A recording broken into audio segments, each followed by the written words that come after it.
21st Precinct, Sergeant Waters. Wait a minute, just a second. Burglars where? Yeah? Yeah? Well, what is that, an apartment house? Oh. Yeah? You're in the muster room at the 21st Precinct, the nerve center. A call is coming through. You will follow the action taken pursuant to that call from this minute until the final report is written in the 124 room at the 21st Precinct. No, you stay right there. We'll send the officers over. That's right. They'll be there right away. 21st Precinct. It's just lines on a map of the city of New York. Most of the 173,000 people wedged into the 9/10 of a square mile between Fifth Avenue and the East River wouldn't know if you asked them that they lived or worked in the 21st. Whether they know it or not, the security of their homes, their persons, and their property is the job of the men of the 21st Precinct. The 21st, 160 patrolmen, 11 sergeants, and 4 lieutenants, of whom I'm the boss. My name is Kennelly, Frank Kennelly. I'm captain in command of the 21st. I was working my night tour, 6 p.m. to 8 a.m. At 10:20 p.m., I was out on patrol of the precinct in sector car number 3. I had given instructions to the operator, Patrolman Coley, to return to the station house, and we were driving south on Lexington Avenue in that direction. So they pulled the curb, Captain. Yeah? I got out and I walked over the car. He was behind the wheel, and she was sitting there next to him with her arms folded. Mm-hmm. I said, "You went through the light." He said, "I know I did, officer. My mind was on something else." Looked at her when he said it. I said, "Let's see your registration and operator's license." Then I went to the curb and I wrote out the summons. Uh-huh. Well, I came back, I give him the summons, and she turns to him, and you know what she says? She says, "Well, there goes your Father's Day present." How do you like that? Wait a minute. Huh?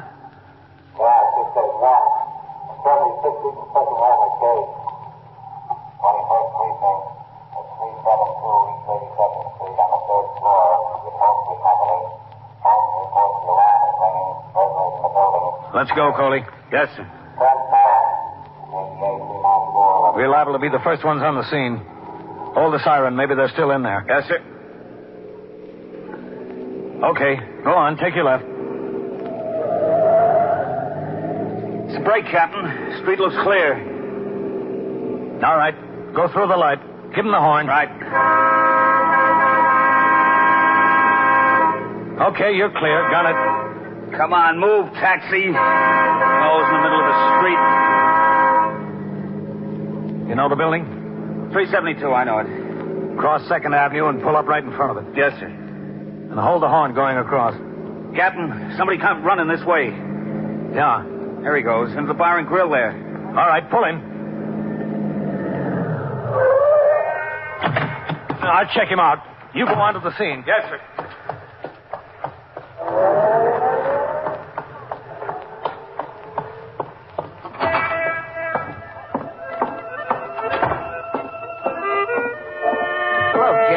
Nice to have you in here. What'll it be? Where's the fellow that just walked in? What's the matter? Where is he? I think he went in the booth back there. Yeah, that's him. Is he the one that just came in the door? Yeah. What's the trouble, Captain? Look, I don't want any trouble in here. You won't have any trouble. I'd like to know what the trouble is.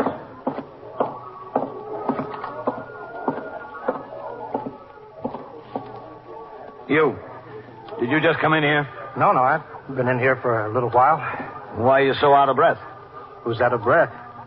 I'm not out of breath. How long you been in here? About 15 minutes. Yeah, about. And where's your drink? I don't know. Service is slow, I guess. What's your name? Bognor. Jack Bognor.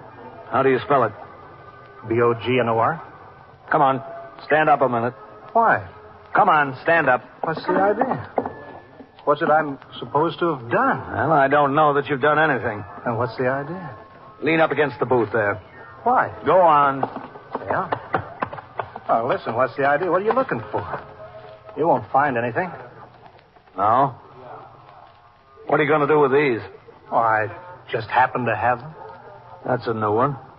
You just happen to have 6 .32 caliber cartridges. I did.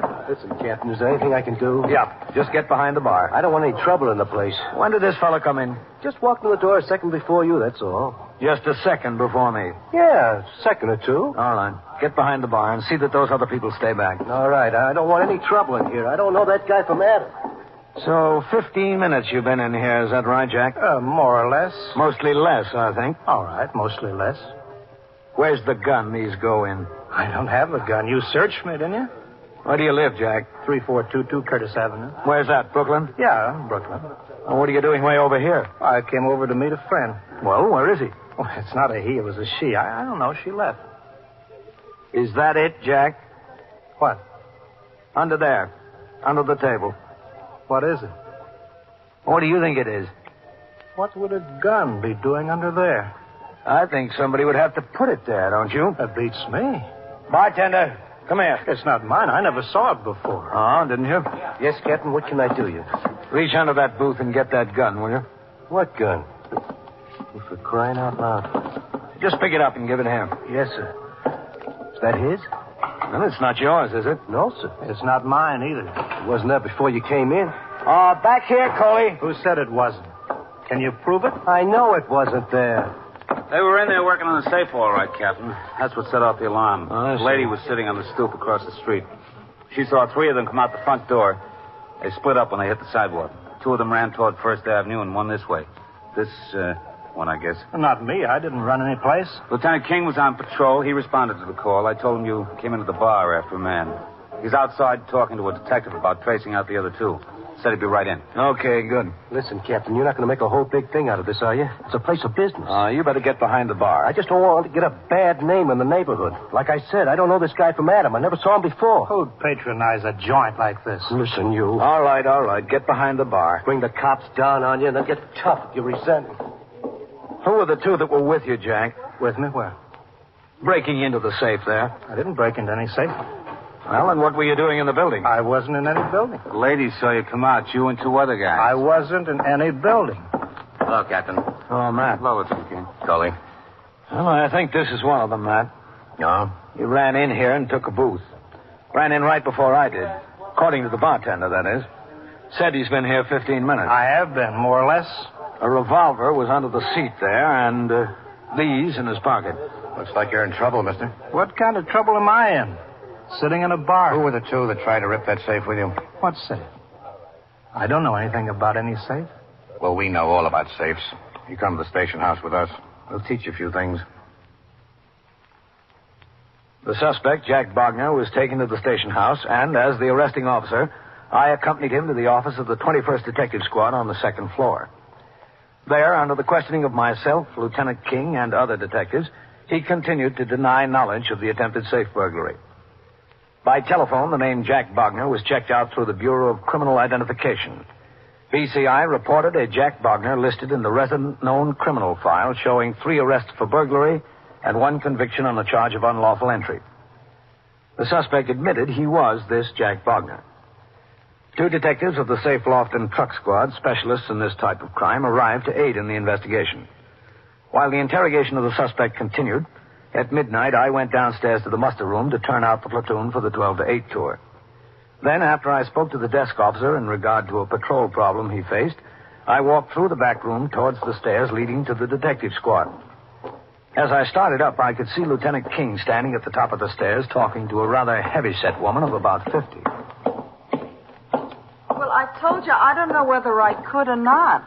Hello, Matt. Captain, this is Mrs. Turo, Captain Kennelly.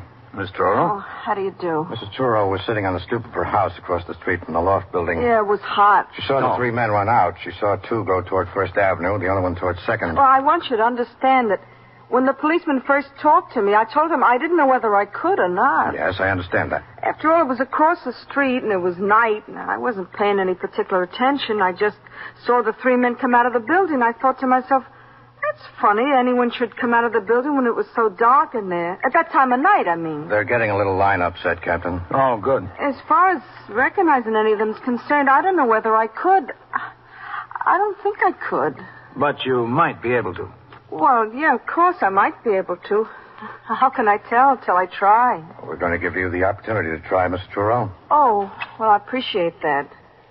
As long as you don't expect me to do the impossible. Well, anything you're able to do will be a help to us. If you can identify one of the men, that'll help us. If you can tell us positively that none of them or any of the men you saw come out of the building, that'll be a help to us, too. Oh. All we want is your assistance to the best of your ability. Well, that I'll be glad to do. Lieutenant. Yes? We're all set for the lineup in there. Okay. Now, Mrs. Turrell, we're going into the detective squad. Yeah. When we get in, you'll see several men lined up across the room. Mm-hmm. They'll all be about the same age and height and build. Well, what do I do? We'll go inside. I'll tell you then. Oh, all right. Okay. All right, straighten up there. Stand in line. All right, Miss Turrell. I want you to go and look at each one of these men standing there. Look them all over good. Look at them twice if you have to. If you recognize any of them as one of the men that came out of the loft building, you stop and tap them on the shoulder. Oh, just tap him on the shoulder. Yeah, that's right. 21st squad. Well, where do you want me to start? Start wherever you like. All right, hold on. Wherever I like. Yes. Captain Kennelly. Yeah? Desk officer wants you to call him when you get a chance. All right, thanks. Okay, Miss Turrell. Oh, yeah.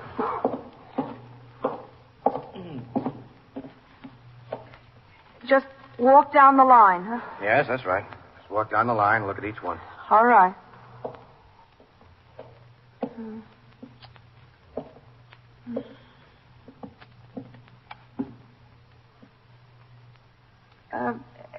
Can I take another look at them? Yes, if you want. All right.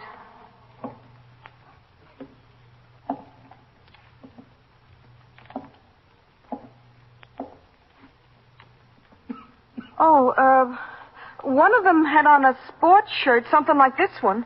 Well, you got a million of them on 34th Street, lady. All right, just keep quiet in line. You recognize any of the men, Mrs. Turrell? No. I'm afraid it was just too far away. Just too far. I was across the street. I didn't notice particularly. The only thing is one of them had on a sports shirt, something like this man. Send the sports shirt to Sing Sing. All right. Well, Mrs. Turrell? I'm sorry. That's all right. All we want is the truth. If you can't, you can't.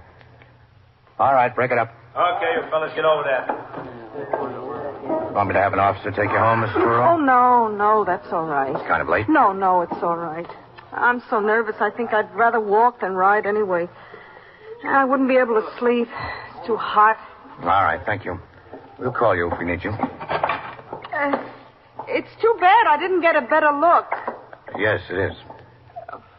Well, goodbye. Goodbye, Mr. Turrell. Well, that blows that sky high, Captain. Yeah. I thought if she only gave us a tentative identification, Jack could figure he might be hooked and help us. Yeah, no such luck. But we still got the gun charge against him. I don't know how good that's going to be. Yes, it would be better if he'd had the gun in his pocket and the bullets on the floor. You are listening to 21st Precinct, a factual account of the way police work in the world's largest city. The men who stamp into your house just laugh when you ask for their warrant. As they go about their dirty job, pulling out your desk drawers, looking through your private papers, shoving your family into another room for interrogation, you plead with them to tell you what it's all about. But it's no use. Even when they don't find whatever it is they're looking for, they drag you down to headquarters for more questioning. There's nothing you can do about it. The law is on their side. Well, in some countries, that could actually happen today, but not in ours. There's a very old and a very good law against it. The law is on the side of the people. It's in our Constitution, in Article 4 of our Bill of Rights. Listen to the words. They're 165 years old, but they're mighty important to us today. They say, the right of the people to be secure in their persons, houses, papers, and effects against unreasonable searches and seizures shall not be violated, and no warrant shall be issued but upon probable cause, supported by oath or affirmation, and particularly describing the place to be searched and the persons or things to be seized. As long as those words stand, You and your family are protected against black-booted feet tramping through your house in the dark of night without a warrant. It is part of our Bill of Rights. It is one of our freedoms. Now, back to 21st Precinct and Captain Kennelly. As the arresting officer of the burglary suspect and the best witness against him, I followed the prescribed routine. After the detectives had finished their interrogation and he was fingerprinted, at 3:20 a.m., I took Jack Bognor downstairs to the muster room where he was booked by the desk officer on charges of third-degree burglary and Section 1897 penal law. The station house attendant, Patrolman Bailey, then lodged him in a cell for the balance of the night. I completed some paperwork that remained to be done and then lay down on the couch in my office until 7:30. I had some coffee and shaved, then at 8 turned out the platoon for the day tour. Shortly thereafter, with the assistance of Detective Dan Goldman, assigned by Lieutenant King, the suspect was put in a patrol wagon and we drove to police headquarters, 240 Center Street, where he was photographed and appeared in the citywide lineup with other felony suspects arrested during the night. Following the lineup, Detective Goldman and I went with the prisoner further downtown to 100 Center Street, New York County Criminal Courts Building. There, in felony court, one of the magistrates' courts of the city of New York, all adult persons arrested for major crimes in the borough of Manhattan are given their first hearing. Jack Bognor to the bar. Complainant Captain Frank Kennelly. Present. I'm here. Jack Bognor, you're charged with violation of Section 1897 of the penal law and that you had in your possession one loaded revolver. Also, you're charged with burglary. How do you plead, guilty or not guilty? Not guilty. Do you want to be heard now, or do you want an adjournment to obtain counsel and witnesses? Isn't the defendant represented by counsel?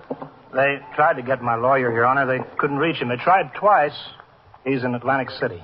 Does the district attorney have any suggestions? I think we ought to have an adjournment until Monday, Your Honor. Should be able to have counsel available by then. Oh, now, Your Honor, it's not fair to make me lay in jail over the weekend like that. I'm ready to make bail. My bondsman's here. I could reach him. I'm inclined to agree that it isn't fair to the defendant. The district attorney's office isn't willing to proceed until the defendant is apprised by counsel of his rights, Your Honor. I know my rights. The court will take responsibility for the rights of the defendant. Go ahead, Mr. District Attorney, on the application for bail. Yes, Your Honor. A few minutes before 11:30 last night, Your Honor, the police department received a report from Holmes that the burglar alarm was ringing at Sunningdale Upholstery Company on the third floor of a loft building at 372 East 82nd Street. In response to the call, as Captain Kennelly will testify if you wish, officers found the shipping platform door had been jimmied and an entrance made. Burglars started to work on the safe. That tripped the burglar alarm. The burglars abandoned their tools and left in a hurry. A witness across the street saw 3 men run out of the building and separate. In the meantime, Captain Kennelly was proceeding to the scene in response to the call. He saw this man, Jack Bognor, running in a direction away from the building and into a bar and grill on 2nd Avenue. Captain Kennelly alighted from his car, went into the bar and grill, and questioned this defendant. This was on the floor under his seat, Your Honor. A .32 caliber Smith & Wesson, fully loaded. It wasn't mine, Your Honor. I don't know anything about the gun. A half dozen more cartridges, .32 caliber, were found in his pocket. That's substantial proof, Your Honor. Bail of $10,000 on each charge is requested. Did the defendant admit to the burglary? He denies it, Your Honor. Has he been identified, or do you have any other proof? Not at this time, Your Honor. Bail is set at $2,500 on each charge. Returnable for hearing when? Wednesday at 10 a.m., Your Honor. Hearing next Wednesday at 10 a.m. Can you arrange to be represented by counsel then? Yes, sir. I'll have him here. Thank you, Your Honor. Thanks a lot. All right, Bognor, let's go. Yeah. Wincanton, Oliver Wincanton to the bar. See you Wednesday, Captain. Oh, just a second, officer. Listen, I want to make bond and get out of here. How long do you think you're going to stay out? What do you mean? Jack, you know it and I know it. You were ripping that safe last night when the bug hit. Well, you prove it. Hello, Captain. Oh, what are you doing here, man? I was over at the lineup. I came down to see how things went. I can tell you, Lieutenant. Not so good for your side. We still got that gun charge against you, Jack. Well, maybe you have, maybe you haven't. We'll make it stick. We make it stick hard. We'll see. Gun was on the floor. Conviction will put you away for a good long time. Who were the other 2 guys, Jack? Look, what do you want from me? Come on, let's go make my bond. Let me get out of here. My bondsman is waiting. You ought to make it easy on yourself, Jack. Why take it all alone? I'm not taking anything.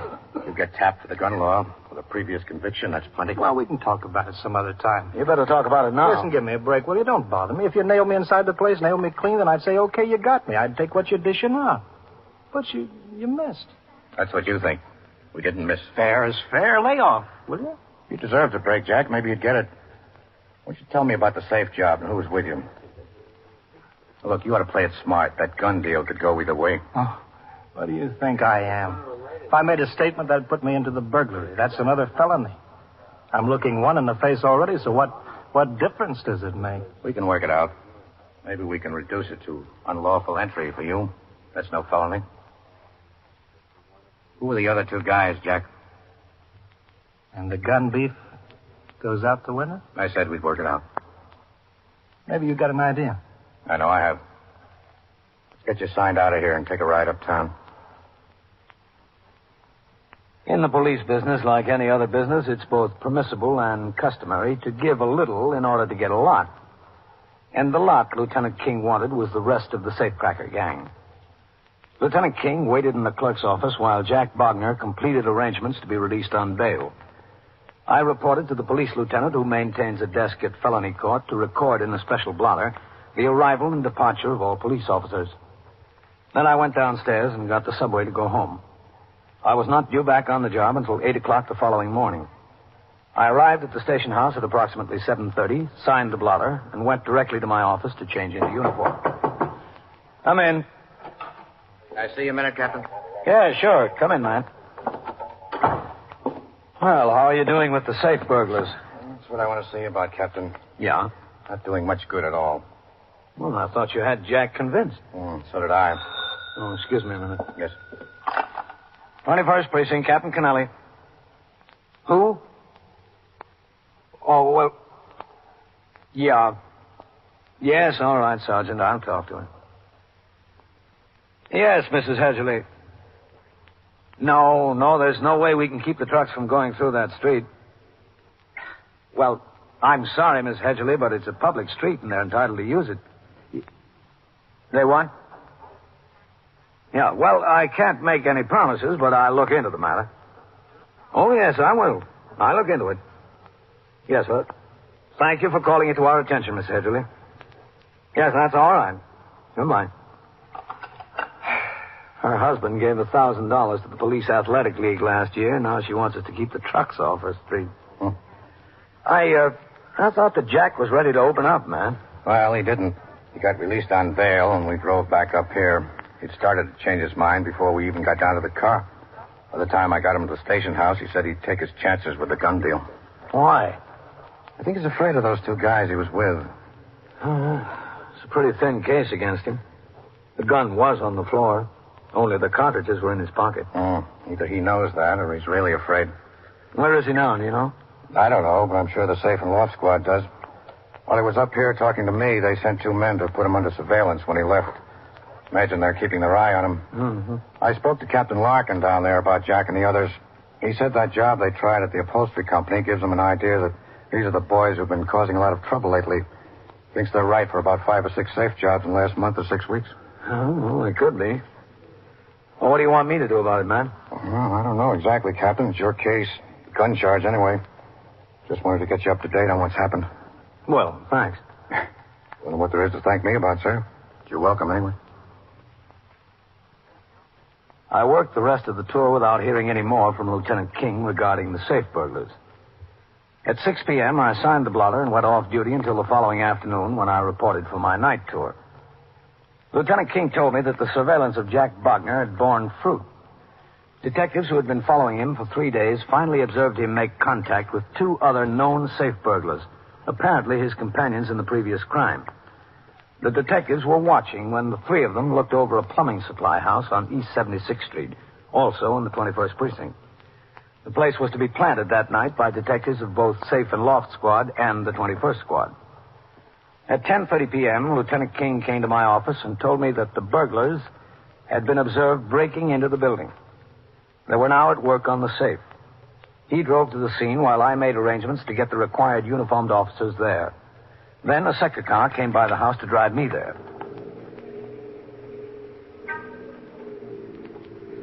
Pull by the place and stop at the corner. Yes, sir, Captain.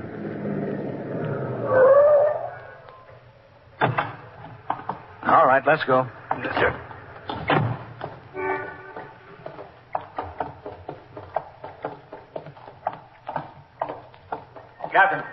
Yeah? Lieutenant King is over in the doorway of that shoe repair shop. Everything okay, Sergeant? Yes, sir. All right, let's go. Yes, sir. Coley, come on. Coming, Cap.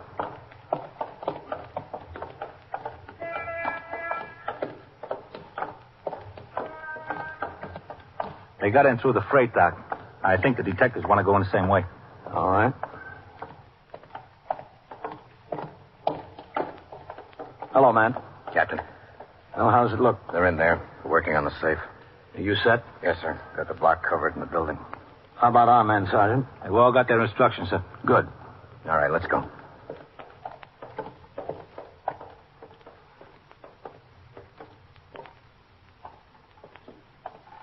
We'll go in the freight entrance.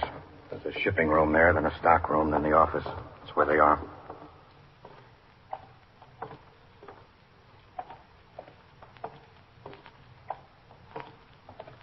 Watch it going up the freight dock, no talking. Okay. Go on. Come on, come on. Okay, let's go.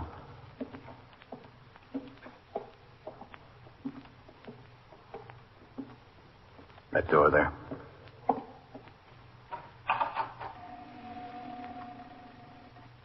Rather quiet. All right, inside.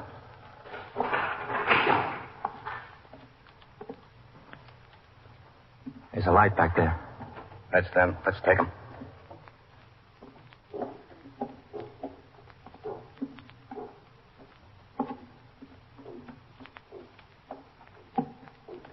Okay.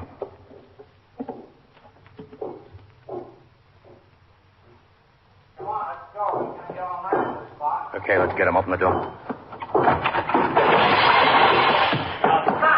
right, police officers, raise up. Get him up, all of you. Watch him. Get out! Shoot! Okay, we're through. That's enough. Okay, that's enough. All right. All right, stand up. Yeah, we're standing. Don't shoot. Get those hands in the air. Put your lights on them. Okay, here we are. All right, let's go. Keep them up. Watch him. Watch him now. Get that other one over there. Yes, sir, we got him. We got him. I think Wally's dead. I think he is. You're lucky you're not, Jack. All right, get against the wall there. Get up against there. Very lucky. Didn't you have enough trouble, Jack? Did you have to go into this thing again? Well, I needed money. I needed to pay the bondsman. Needed to get a lawyer. Would have been better off if you helped us. I'll help you now. I'll give you all the help you want. What do you want to know? You're a little bit late, Jack. It just happens that right now we don't need any help.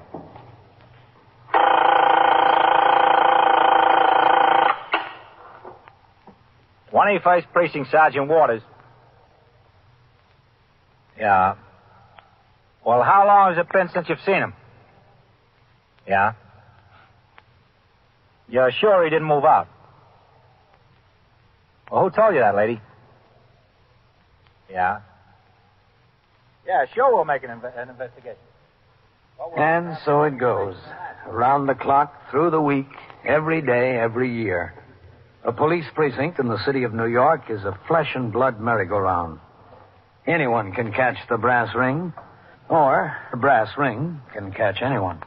21st Precinct, a factual account of the way the police work in the world's largest city, is presented with the official cooperation of the Patrolmen's Benevolent Association, an organization of more than 20,000 members of the Police Department, City of New York.